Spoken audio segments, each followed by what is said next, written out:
All right. Good Thursday morning. Jeremy and Joe here on WGR.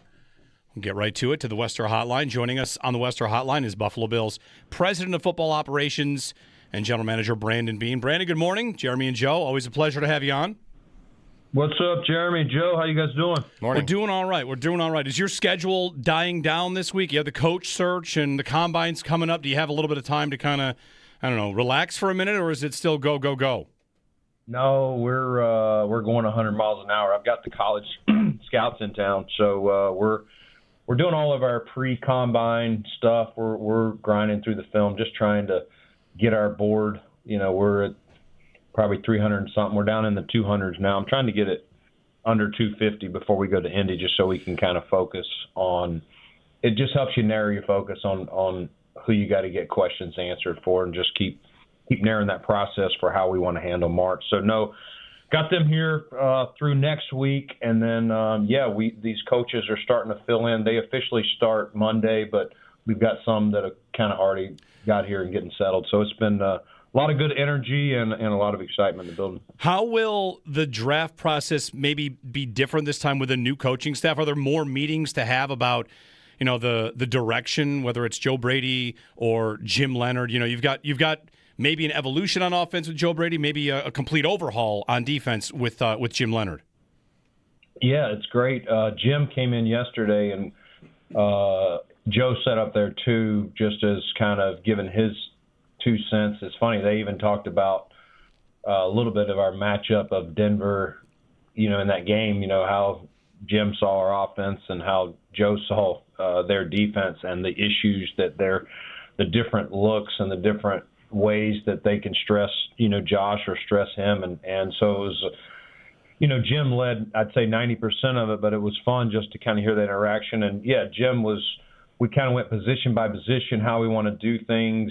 A lot of great insight into how he views players, and doesn't want to, square peg in a round hole. He said that out of the gate, like, we'll all work together. We'll figure out what we've got, and we'll put these guys, in the best position we can. And he seems excited about the whole player acquisition process, free agents as well. So no, it's been good. And so yeah, there's going to be some of that as the new coaches come in, but I don't think it's going to be a major shift in anything. We always try to collaborate here, and that'll stay the same.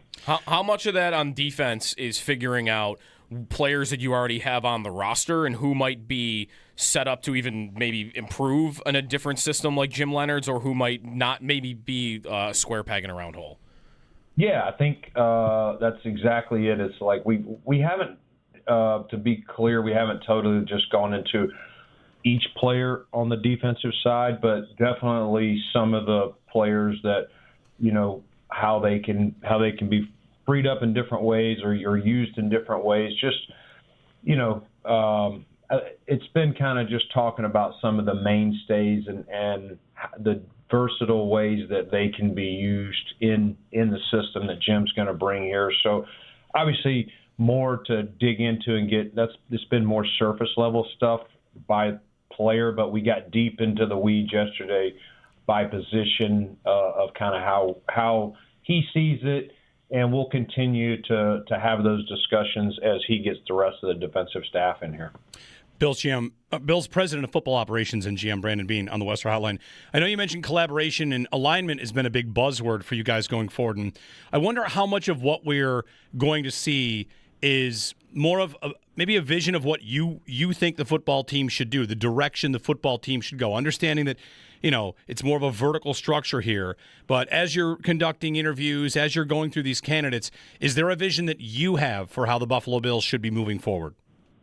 Yeah, I mean, listen, at the end of the day, I think that's what Joe did a great job of. I mean, it was interesting, as I said in the presser last week when we introduced Joe, just kind of learning from a bunch of different football minds, hearing how people viewed our organization from the outside and how people viewed building a winner, how they would build it, whether they were starting from a 2-15 team or a team like ours that has been in the playoffs for a number of consecutive years. So, no, listen, it starts with, the head coach and the GM being aligned. Obviously, Our quarterback has, he was involved in the head coaching search. So when it comes to the offensive side, there's going to be times where it may say, hey, Josh, how do you see some things? How did you think this went? Do you, some of the evolution that Joe has talked about with the offense? But no, I mean, I don't foresee like anything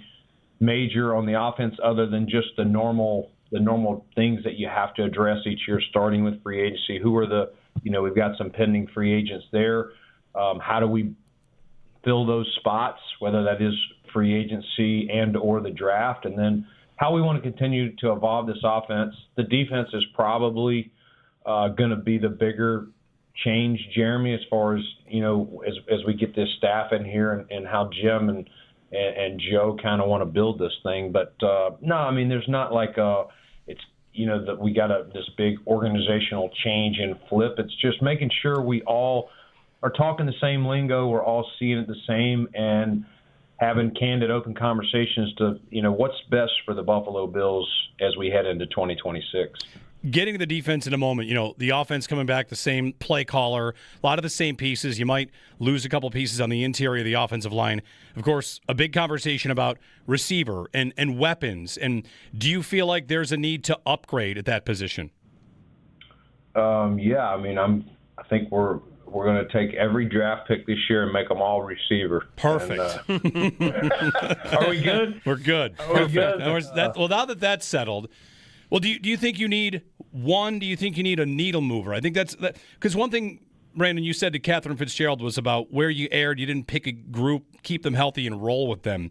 And one thing I wonder is, do you think that would be easier to do, less complicated, if there were a more established sort of guy at the top? You can't control injuries. I don't think anybody would think you can. But trying to shuffle guys in and out and guys on waivers and guys off the street, to me, that leads to having trouble figuring out who should be in and who the best answers are, where maybe some whatever, if it's an established veteran, if it's a rookie that comes in with a lot of ability, it seems like that might be one way to tackle that complicated nature of what went wrong. Yeah, that's a fair point, Jeremy. I think, listen, if I promise you, if I could get 3 number 1 receivers in here, I would do it. Like I'm always trying to find the best player. No one's going to run from that.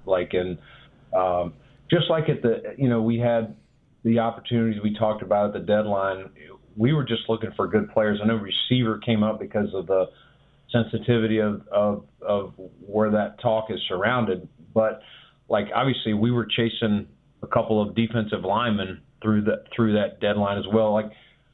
Any way that we can help this roster, whether that's bolstering the defense to get the ball back to Josh and crew, whether that's affecting the quarterback, we're going to do it. And listen, if there's a great option to add a great receiver, if he's a number 1, when I look at number 1 receivers, we talked about this way back before we even got Diggs, was, I think at that time, I think I said 8, I had counted 8 or 9, what I call true number 1s.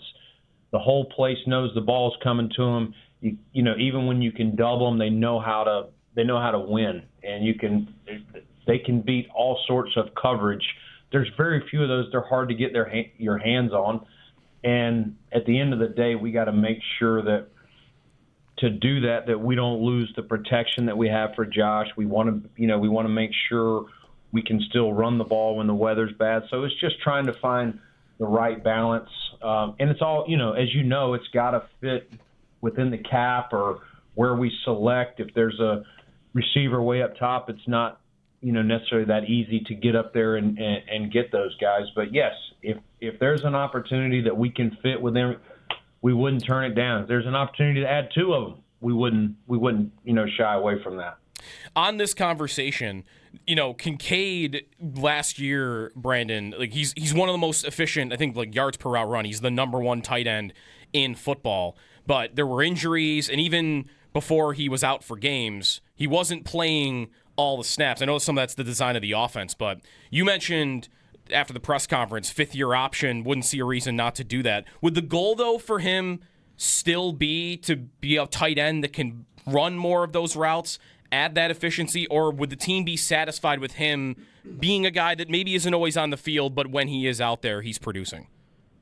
Yeah, I mean, good question, Joe. We would love him out there more. I think we realized that, his knee was bothering him, and we were trying to manage him, not quote unquote break him, or to a point where you got to shut him down for a number of weeks, and or do you need surgery or whatever. We knew as that was lingering a little bit for him that there could be a point we have to shut him down. It could be something that we even have to have surgery after the season. It was kind of an unknown. So we just kind of got to the point where let's manage him through the week. There were some weeks that he barely practiced. But when you look at our stats, I broke it down actually late in the season for, I think I sent Sean and Joe Brady a message like with Kincaid on the field versus not. And, our offense averaged a touchdown more with him out there, the games that he started versus the games that he didn't play. I think we were 2 and 3 in games where he didn't play. And like I said, the points per game was a little over a touchdown more. So it's clear what he does for our offense. We want him out there, and we're hoping this offseason that we can kind of get him to a healthier spot so that we can play him more. We would definitely love to, and we'll kind of see how that goes once we get rolling. First in the spring, but definitely once we get to training camp. And he's not going to have surgery. In terms of the injuries you guys are going through, reading a little bit about how that might be different on Kincaid specifically, how maybe you're hoping that goes differently. And is the organization also feeling like there'll be changes in whether it's the training staff or how things are done, because it feels like the team's been plagued with injuries a lot lately. Is that something you feel like is maybe not just bad luck, but requires a different approach? Yeah, I mean, we have to look at everything. We, from 17 to 23, there's a stat called man games lost, and we were number one from 2017 to 2023. Okay, with a good majority of this staff here, we add you tweak here and there the pieces you add, whether it's to the weight staff, sports performance, or the athletic trainers. So we do take it very seriously. We had a good run. We made a change last year after 2024 wasn't as good.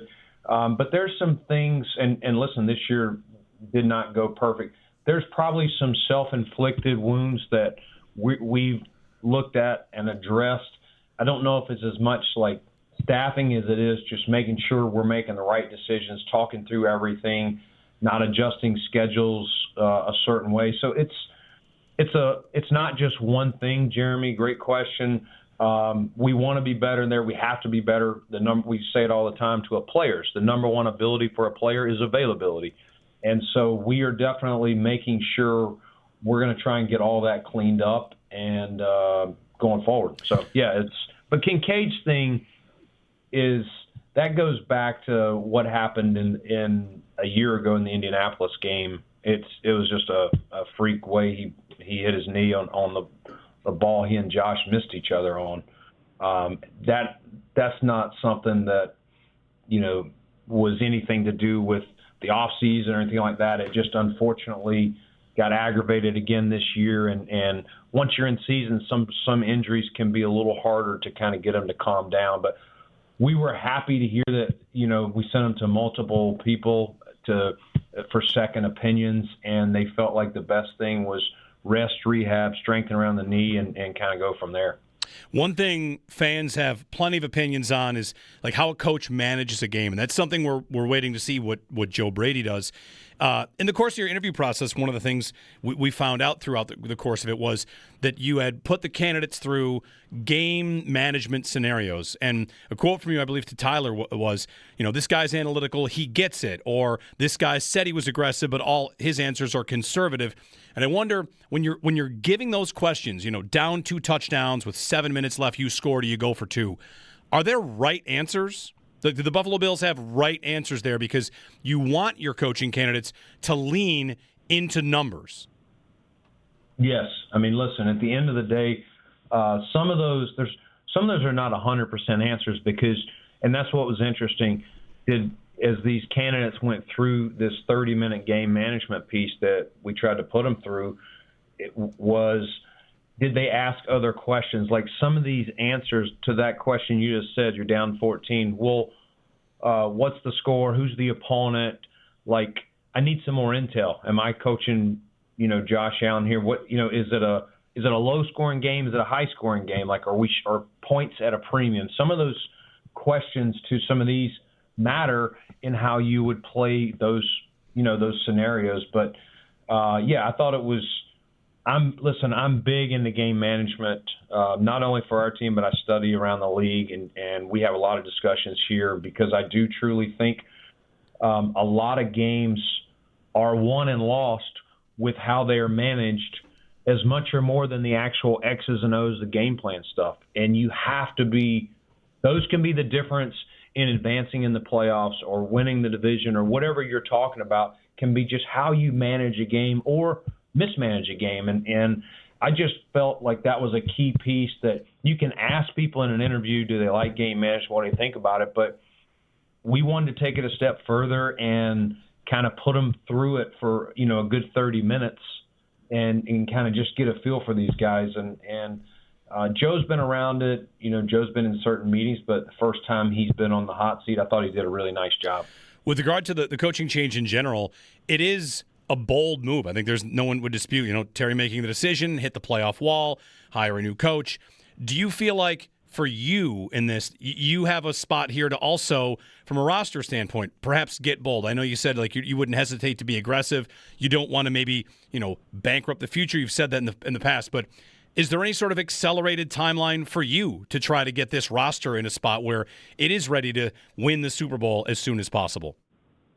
Yeah, I mean, listen, I think that's every year, Jeremy. Like, I truly don't go into a year and say, hey, this year we're going to be passive. This year we're going to lay back and just, if we win 10 games, great. If we don't, we kind of knew that. Like, that's never going to be my mindset. I'm too competitive. I think I've even said before, like, I try and put buffers around me in the draft because I get aggressive. Like, that's just who I am. I know what I am.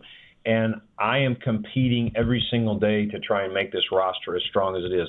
Now, I'm also trying to make sure that we don't do anything that, and you see it across the league sometimes where you're like, holy cow, 2029 or 2028 is a major, major problem that we can't get out of, and we're just wasting a year of number 17's career. And I think that would be malpractice to do that.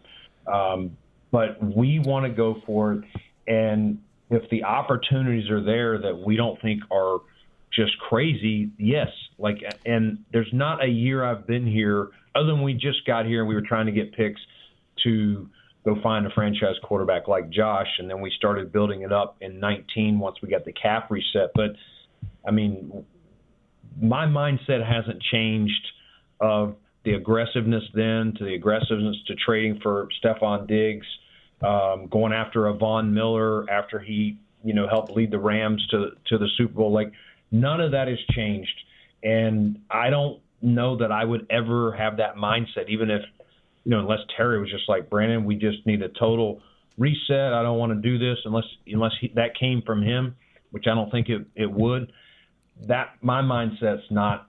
It's wired one way, and that's to compete and win every single day, every single year. So that'd be easy for me to just kind of infer there that, like, trading your number one pick would, of course, not be off the table, or moving high picks for established players if you thought the deal was right would certainly be something that would be on the table. 100%. Does New England's existence, Brandon, in this state change any of this at all? Them being, not even just specifically in the Super Bowl, but them taking a big step forward this year, if they were in the market for similar things, would that change at all how you would approach certain trades or draft picks or the draft at all this coming offseason? No, I mean, listen, Mike Vrabel did a great job there of changing their mindset, the direction of their organization, where they had been trending the last couple of years.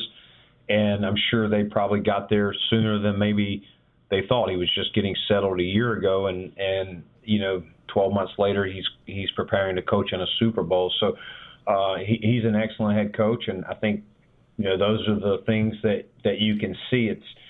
It's not always one thing. sometimes it's just, as we said, you have. So we're not going to because New England did this, doesn't guarantee anything. We've got to make sure we're prepared and we build this thing to compete with New England, with the Jets, with Miami to try and win the division, but then also know the other teams in the AFC that, are generally here that you're going to have to get through it. So we got to make sure we build a team that, yes, competes with New England and see if we can wrestle the division back away from them. That would be goal number one. But also make sure if we can get in the tournament that we can match up and compete with the other contenders in this conference. You mentioned the defense probably gets more of the attention. With regard to the salary cap, the draft comes after free agency. How much flexibility do you have, and how much space will you have to go out and fill some of these holes in free agency? Yeah, I mean, we're still working through that. There will be some decisions that come up. Jeremy, it's really we're going to be over the anticipated cap here. We don't have a final number, but we do now have a range. So we'll be over that. We've got to figure out the different ways, whether that's just a straight release, whether that's a restructure of deals, kind of kicking money down the road. And then, we've also done some pay cuts or pay reductions, giving guys a chance to bring their salary down to help us, but also earn some of it back. So we're still kind of sorting through that. I wanted to push pause on that, make sure we got the head coach, the new coaches in here, have any discussions we need to about personnel, because that can factor too, especially, as we said, on the defensive side.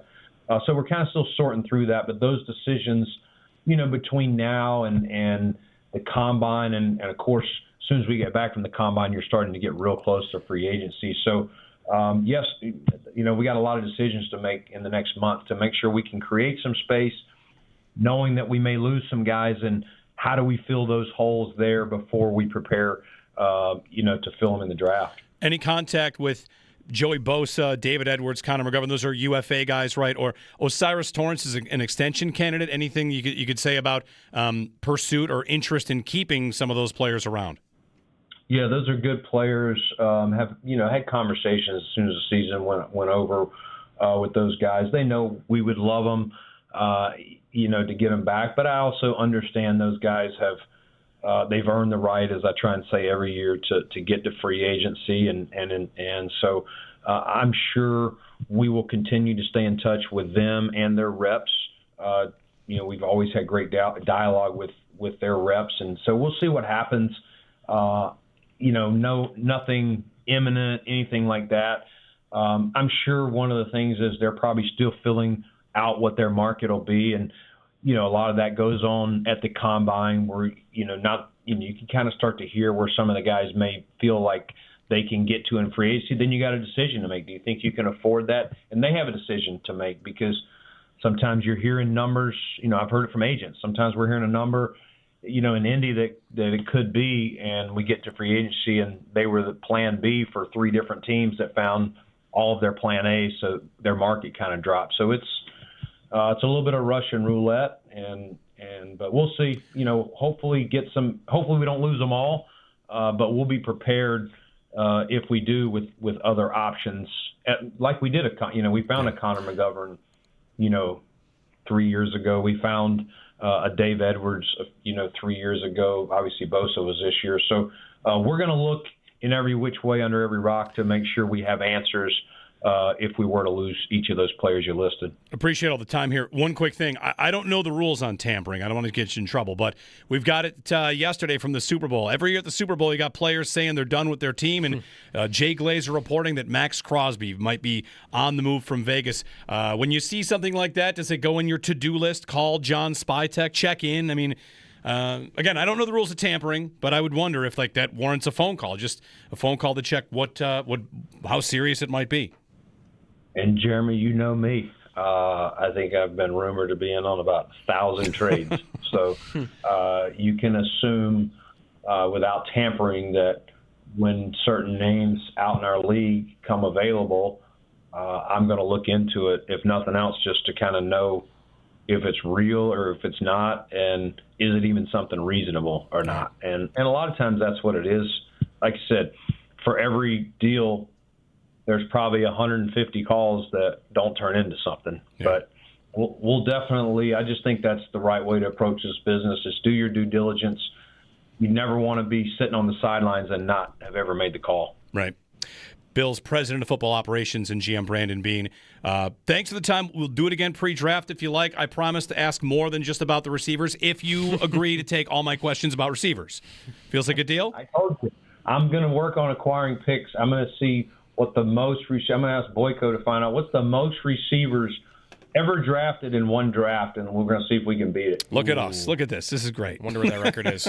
Well, Brandon, thanks for the time. Yeah. No problem, guys. Always enjoy catching up, and we'll if we don't see you before then, we'll chat around the draft. All right, sounds good. Thanks, Brandon. Bills President of Football Operations and GM Brandon Beane on the Wester Hotline.